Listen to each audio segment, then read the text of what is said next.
for the lights in the back. I was going to make a small panel here, but I just decided I'm going to make a panel that comes and covers up this whole area all the way out to my wheel opening here. So I've got a straight edge laying in here right now, just a piece of aluminum. And the plan is to fill this area in now, and then I can kind of center my lights in between here and the end of the valance. So I started by making a template that will fit in there. Okay, so I've got my template in place. I made that out of poster board, obviously. And there's a couple brackets. There's a bracket here that goes up to the frame to hold the rear valance, and there's one here as well. So I put a little notch in here. And then my panel is going to lay on top, and then I'm going to be able to put some screws in over above into that bracket to hold this in place. So my thought is I probably want to put a brake on the end of this panel where I do a 90-degree angle up to stiffen it up. Plus I can use the shrinker stretcher to form it to fit this curve of this panel here. Same way with this, I'm going to add a 1/2 inch on this end and roll a flange end on this edge. So in other words, I want to make this panel 1 inch wider. I want to add a 1/2 inch here and a 1/2 inch here. So when I, after I cut it out, I can roll those. That'll stiffen everything up really nice. On the ends, they'll lay right down on top of my quarter panel, here and here. And then I'll put my light in here somewhere. I'll decide if I want to center it or whatever, and probably do something similar to this edge here, so that that is laying in there and it looks uniform with the front. So, okay, so I just transferred my pattern over to a piece of sheet metal. As you can see, I left both ends here a 1/2 inch long, and then I cut my notch out, which I was showing there's a bracket on the existing valance. I cut that notch out, and I left that sheet metal in place, and I bent it upward. So when that's installed in the car, that'll give me a flange to put a screw into that bracket that's on my valance and hold it in place here and here. Just a little pre-planning. You think these things through and you can save yourself. If I cut that out, I would have had to weld a flange in there.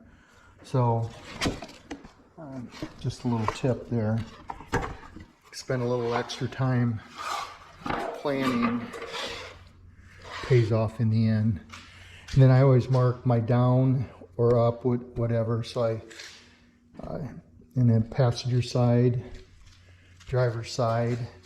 So there's no doubts when I'm starting to cut these and roll the edges that I'm doing the right ends and so forth. So now I'm going to run this through my bead roller, put a 1/2 inch edge here, break it, and do the same thing here. And that'll give me something to clamp onto and shrink and stretch as I need to get the curvature to follow the rear valance. Okay, so I ran it through the bead roller and a couple passes. I still got to go just a little bit more, but as you can see, this thing's really bending on me. So what's happening is this is rolling through, it's stretching that metal, and it's putting a bow on it this way. So now what I'll do is I'll take it through my shrinker and I'll shrink that edge and get it fairly straight. Then I'll run it through the bead roller a couple more times till I got a nice crisp 90-degree line here. I've shown that before, shrinker stretcher, so I'm not gonna go through the steps on this. I'll just go ahead and show you when I'm done. Okay, so I shrunk that edge and then rolled it again. So I got a nice crisp line, and you can see it lays pretty flat on that table. So now I'm going to go try it in the car and see how it fits. If it doesn't fit the contour, I can shrink or stretch these flanges enough to get whatever contour I need so it fits. Okay, first trial fit here. It went in really pretty nice. Lays right in there, but it does need some tweaking. As you can see, right in the center, there's about a 3/8 gap, and it goes up to nothing over here on both sides. So that tells me I need to shrink that flange from about right in here over to here, just a little bit to drop this down. The back fits really good.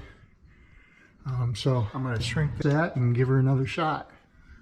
So after a little shrinking from this point to this point, I've got it following that contour.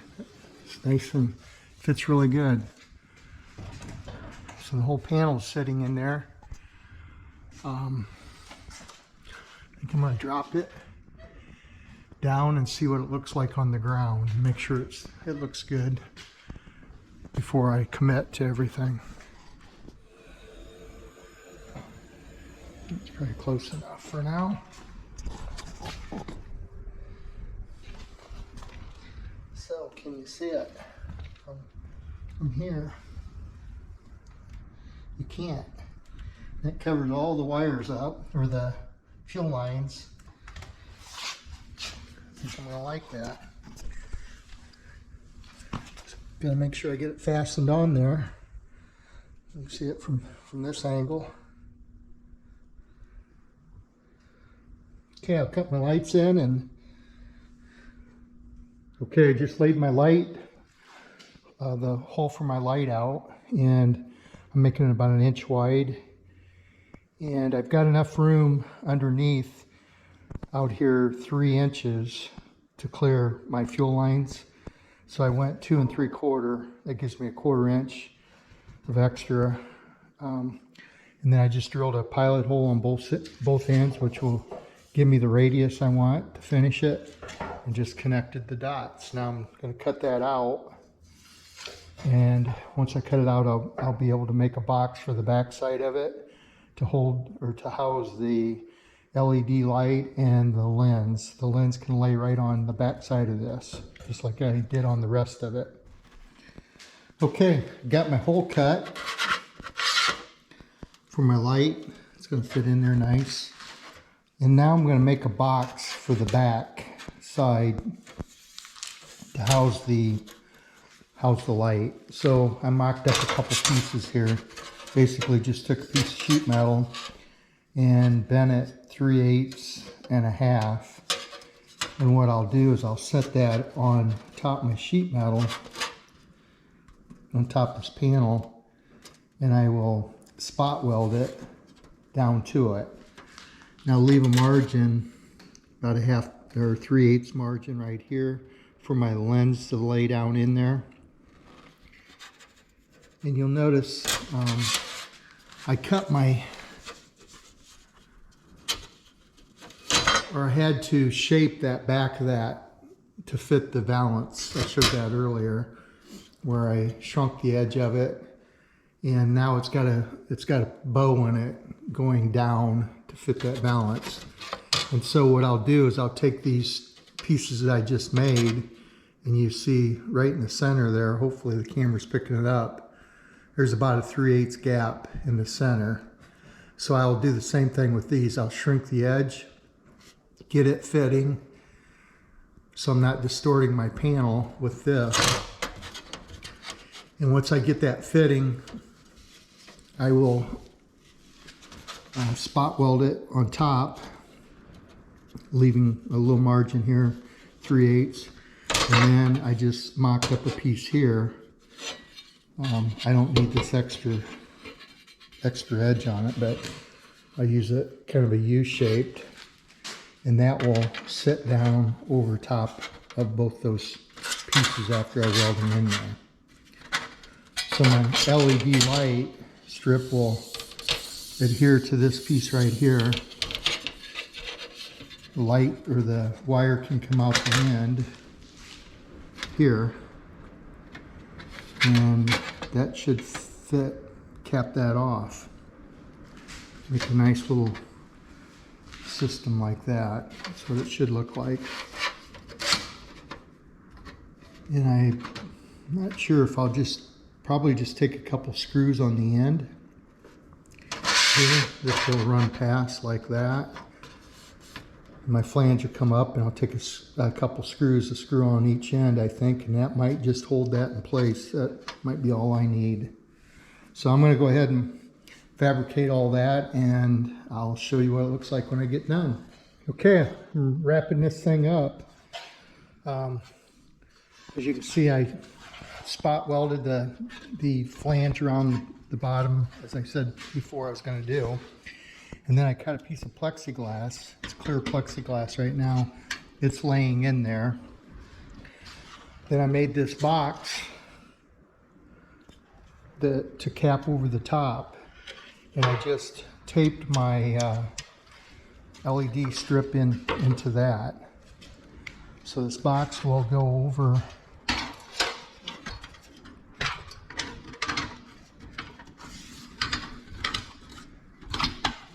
like that. And then I've got two screws, one on each end, that will hold that in place. Ran my wire through the bottom here with the grommet, and that will go up into the trunk. So this whole piece will go on the car as one. I added a little bracket right here in the center. There's a mounting point up at the top that I can fasten this to. I just screwed it for now. I'll spot weld that in place when I decide for sure I'm going to leave that on there. So next I'm going to make a belly pan for the bottom here that'll cover the radiator. And before I install that, I want to put my front fenders and valance on, but I want to have the front end alignment done prior to installing my fenders. It'll make it easier for them to access the top, and I don't want them to be leaning across my fenders. So I'm going to take this out and get the front end alignment done before I start on this belly pan. So today we're going to go on our first road trip. I'm going to take the M-1 COBRA out to a friend who owns a automotive shop, Russell Pierce of Pierce Automotive. He's going to do an alignment for me, and I want to do that before I put the front fenders and hood and so forth on, to make access to the strut towers easier for him, so he's not bending over the fenders. As you can see, I've got a good adjustment up on top here. So going to load her up in the trailer, haul her out there, and hopefully a couple hours I'll be back.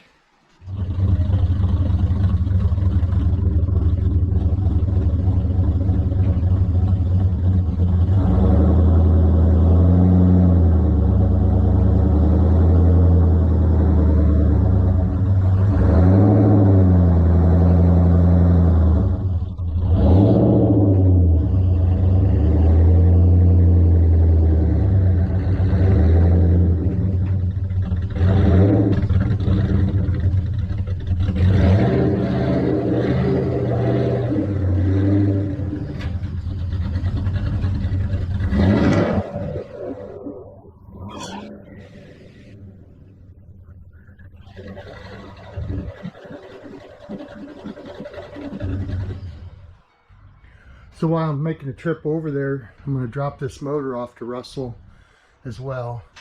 He's going to rebuild it for me.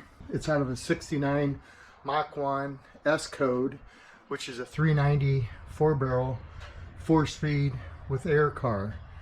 It's a royal maroon. The body's in really good shape. I'm going to ask him to rebuild that motor for me, and then he'll be ready to put that car.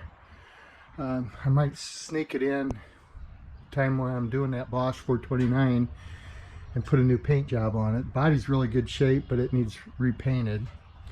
So anyone interested in a '69 Royal Maroon S code 394 barrel 4-speed with air car, let me know. Tie this thing down and head to Antwerp, Ohio.